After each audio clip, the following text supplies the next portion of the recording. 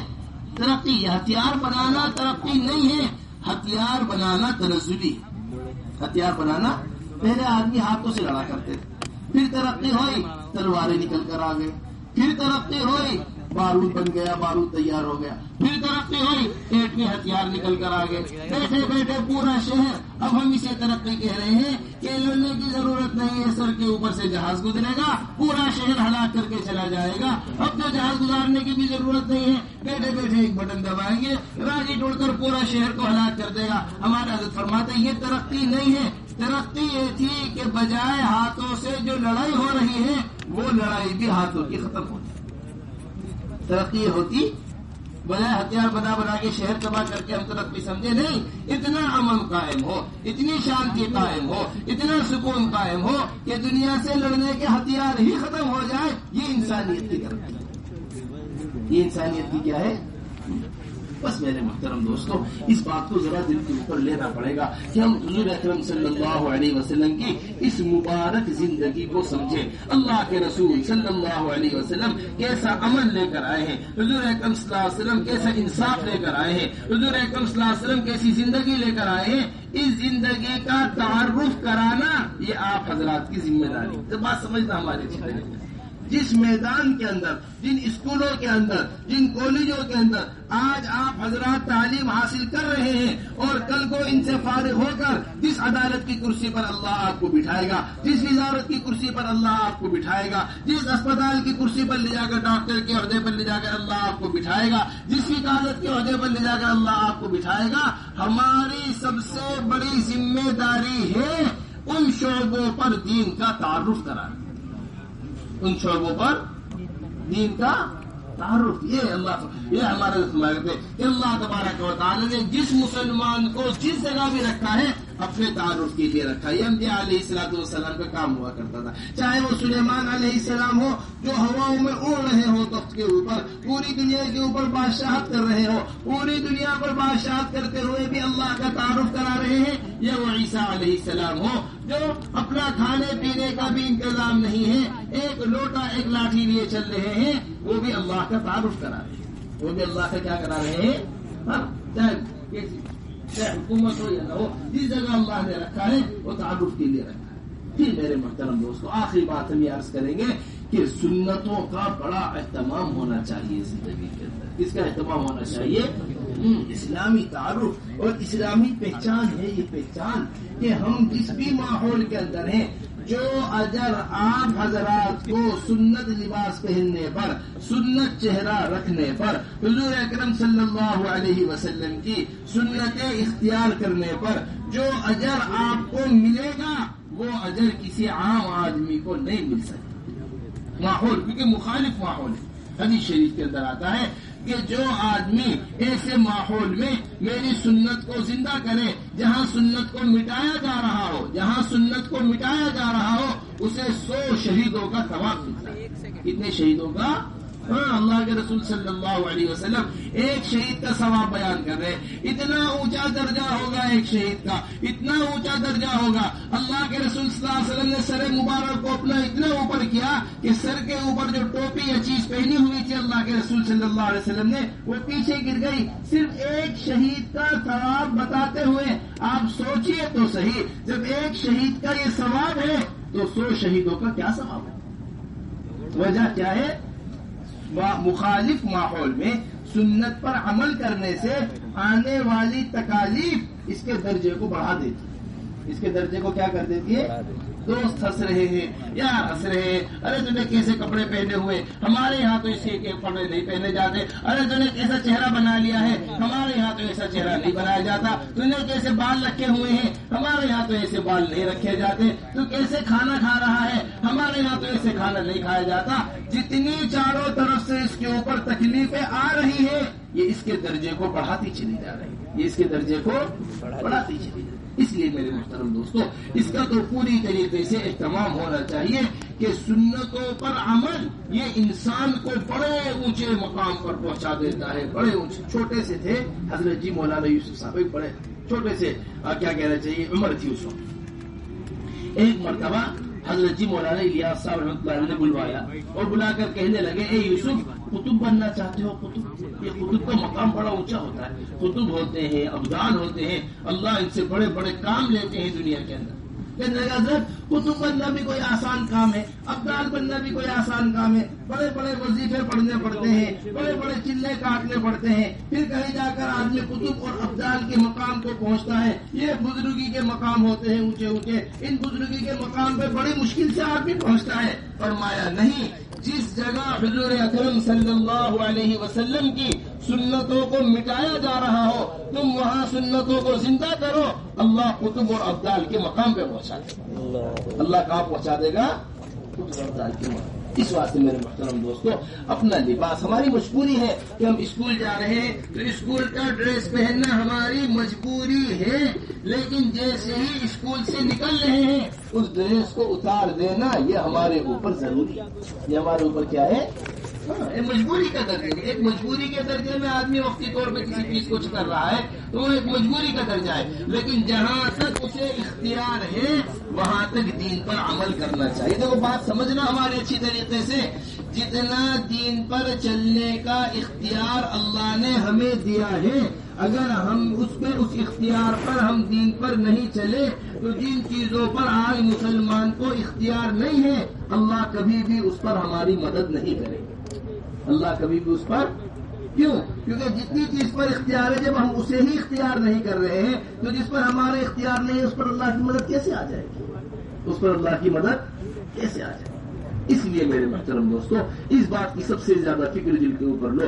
دیکھو اس وقت یہ بڑا پریشانی، جب کسی قوم کو ختم کیا جاتا ہے تو سب سے پہلے ان کے خیالات تبدیل کر دیے جاتے ہیں. علامہ اقبال نے لکھا ہے اس بات کو، قوموں کی حیات ان کے تخیل پہ ہے موقوف، ان کے خیالات پر قوموں کی حیات موقوف ہوتی ہے. خیالات تبدیل ہو جاتے ہیں، قومیں ہلاک ہو جاتی ہیں. قومیں کیا ہو جاتی ہے؟ خیالات کی جمع ہے میرے خیال ہے.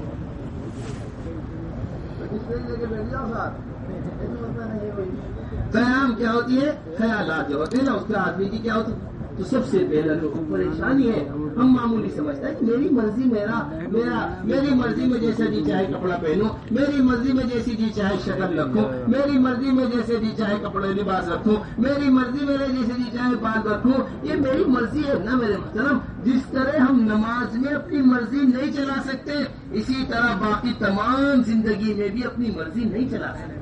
نماز میں پابند ہے تو یہ نہیں میری مرضی ہے میں 3 رکعت پڑھوں چاہے ظہر کی چاہے 5 رکعت پڑھوں، یہ تو میری مرضی کی چیز ہے. میری مرضی ہے میں زکات چاہے آدھی دوں چاہے پوری دوں، یہ تو میری مرضی ہے. میری مرضی ہے میں رمضان کے 15 روزے رکھوں یا 30 روزے رکھوں. نہیں، آپ یہ کہا جائے گا یہ طریقہ ہے، اسلام کے بتائے ہوئے فرائض ہیں، اسلامی زندگی ہے. مسلمان کہتے ہی اسے ہے جو پوری طریقے سے پابند ہوتا ہے کسی چیز کا، اسے مسلمان کہتے ہیں. اس میں مرضیات نہیں.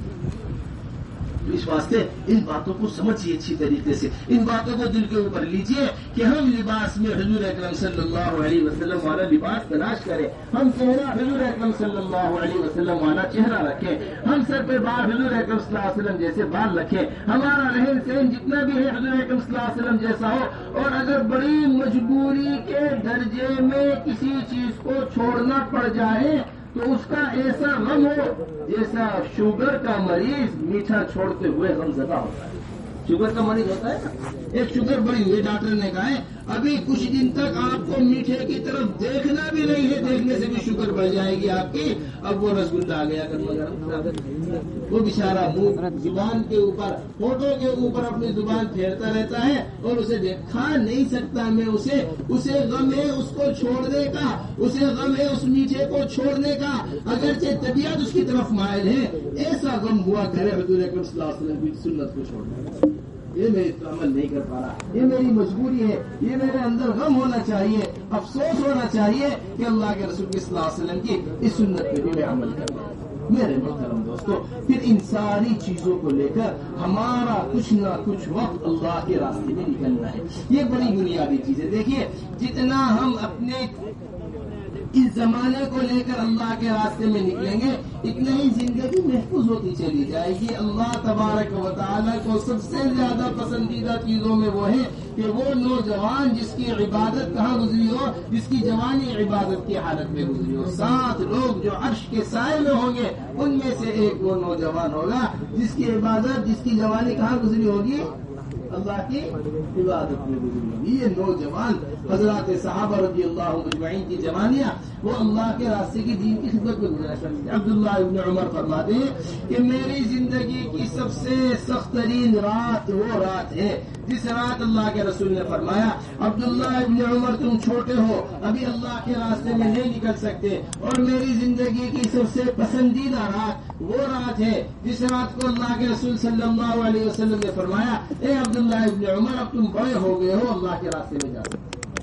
یہ اللہ کے راستے میں نکلنا، یہ جن چیزوں کو ہم حاصل کر رہے ہیں ان میں فہم کا پیدا کرنا ہے. اس طرح ایک ڈاکٹر مریضوں کے درمیان رہتا ہے، مریض کا حال کھلتا ہے، اس کے اوپر مریض کا حال کھلتا ہے. جتنا ہم عوام کے درمیان گھسیں گے، جتنا ہم دنیا کے اندر جائیں گے، محنت کریں گے لوگوں کے درمیان، اتنا ہی لوگوں کا حال ہمارے اوپر کھلے گا، اتنا ہی لوگوں کا حال ہمارے سامنے آئے گا، اتنا ہی ہمیں ان چیزوں سے تجربات حاصل ہوں گے. اس لیے میرے محترم دوستو، اللہ کا حکم ہونے کی وجہ سے ہمیں اللہ کے راستے میں نکلنا ہے. انفروا خفافا وثقالا، ہلکے ہو کے بھاری ہر حال میں اللہ کے راستے میں نکلو. یا ایھا الذین آمنوا ما لکم اذا قیل لکم انفروا في سبيل الله اثاقلتم الى الارض ارضيتم بالحياه الدنيا من الاخره فما متاع الحياه الدنيا في الاخره الا قليل. یہ قرآن جگہ جگہ بیان کر رہا ہے اے ایمان والو تمہیں کیا ہو گیا جب اللہ کے راستے میں نکلنے کو تم سے کہا جاتا ہے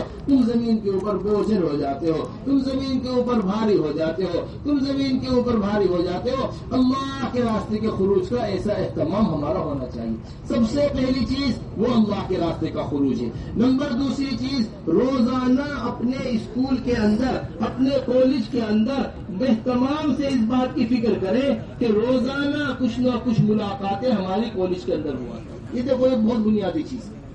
اپنے 10-15 منٹ نکال کر، 20 منٹ، آدھا گھنٹہ نکال کر جتنے ہمارے مسلم لڑکے، جتنے ہمارے مسلمان بھائی اسکول کے اندر پڑھ رہے ہیں، ہمارے کالج کے اندر پڑھ رہے ہیں، ہم جا کر ان سے ملاقات کریں، انہیں نماز کے اوپر آمادہ کر رہے ہیں، انہیں تھوڑی دیر تعلیم کے حلقے میں لا کر اپنے ساتھ بٹھا رہے، روزانہ انہیں ملاقات کر رہے. اور جس دن بھی ہمارا چھٹی کا دن ہے، اتوار کا دن، یا ہمارے درمیان میں کبھی بھی چھٹی کے دن آتے ہیں، 2-3 دن چھٹی کے ملتے ہیں، اس میں جماعتیں بنا کر اپنے ماحول سے نکل کر ایک 24 گھنٹے مسجد کے ماحول میں گزار رہے، ایک 72 گھنٹے مسجد کے ماحول کے اندر گزار رہے. کہیں ایک دن کی چھٹی ملی ہے، ایک دن کے واسطے اللہ کے راستے میں اپنے اسکول کی جماعت بنا کر نکل رہے. 3 دن کی چھٹی ملی ہے، 3 دن اللہ کے راستے میں نکل رہے. دیکھیں میرے محترم دوستو، اسے نکلے بغیر ہمارا دین جیسے سمجھ سکتے ہیں نکل کر، اپنے مقام پر رہ کر نہیں سمجھنا.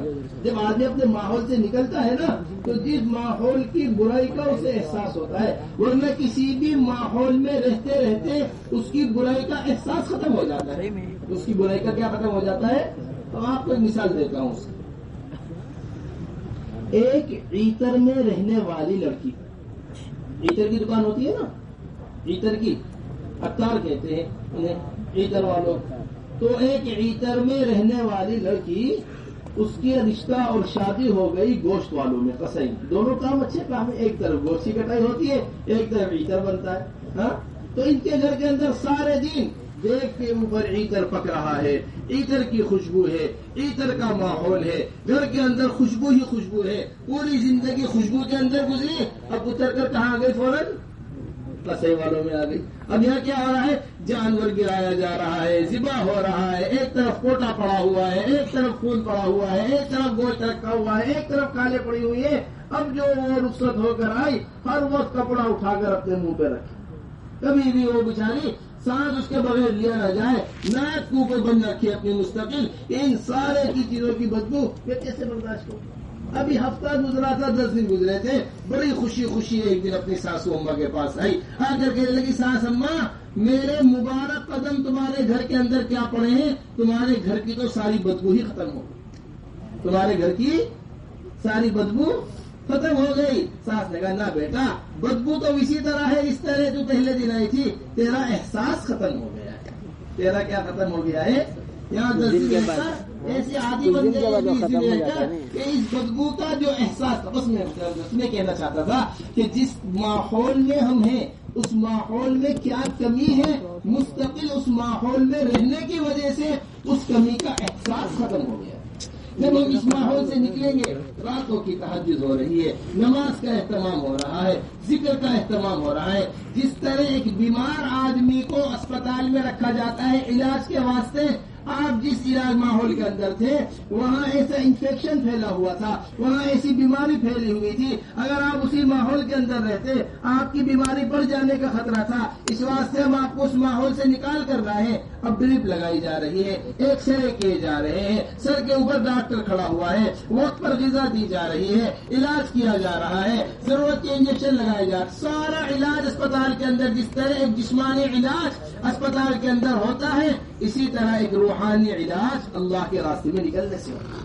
کیا ہوتا ہے؟ تہجد کا اہتمام ہو رہا ہے، نمازیں پڑھی جا رہی ہیں، علم کے حلقوں میں بیٹھا جا رہا ہے، تعلیم کے حلقوں میں بیٹھا جا رہا ہے. یہ غذا، روح کو غذا مل رہی ہے، روح کی غذا ہے. الا بذکر اللہ تطمئن القلوب. اللہ جل جلالہ عما نوالہ کا ذکر جو ہوتا ہے وہ روح کی غذا ہوتا ہے. جسم اگر کمزور ہے روح مضبوط ہے، مضبوط روح کے ساتھ کمزور جسم چل جاتا ہے. لیکن اگر روح کمزور ہے جسم مضبوط ہے یہ چل نہیں پاتا، یہ پریشان نہیں رہتا. آپ دیکھ لیے ساری دنیا چلتی ہے، ساری چیزیں موجود ہیں، راتوں کو نیند کی دوائی کھائی جا رہی ہے، ساری دنیا موجود، ساری چیزیں موجود ہیں، خودکشیاں کی جا رہی ہیں، ملک چھوڑ چھوڑ کر بھاگا جا رہا ہے، راتوں کو لڑائی جھگڑے پریشانی سروں کے اوپر مسلط ہے. نہ رات کا چین ہے نہ دن کا چین ہے. وجہ کیا ہے؟ ساری آرائشیں موجود ہیں، سارا سکون کا سامان موجود ہے، لیکن جو اصل سکون ہے وہ نہیں مل پا رہا. بس میرے محترم اس کا پوری طریقے سے اہتمام، روزانہ اپنے اسکول کے اندر گشت کرنا، روزانہ اپنے اسکول کالجوں کے اندر ملاقاتیں کرنا، ہفتے کا ایک دن اتوار کا دن طے کر لیجیے. اگر صرف ہفتے میں ایک ہی چھٹی مل رہی ہے تو 24 گھنٹے 2-4 ذمہ دار ساتھیوں کو لے کر اللہ کے راستے میں نکلنا. زیادہ چھٹیوں کا موقع آیا ہے، 3-3 دن کی جماعتیں نکلنا. اپنی تعلیم سے فارغ ہو کر اب کسی شعبے کے اندر جا رہے ہیں تو 4-4 مہینے اللہ کے راستے میں دینا، یہ روزانہ ہمارا اہتمام سے ہونا چاہیے. کریں گے انشاءاللہ. اللہ تعالیٰ آپ حضرات کو قبول فرمائے. کافی لمبا آپ حضرات کا بیٹھنا ہو گیا ہے، اس لیے اب آپ حضرات ارادہ کیجئے، کھڑے ہو کر نیت کیجئے. 4-4 مہینے کے واسطے جن کی تعلیم مکمل ہو رہی ہے وہ ارادہ کریں اور کھڑے ہو کر بتائیں کہ انشاءاللہ ہم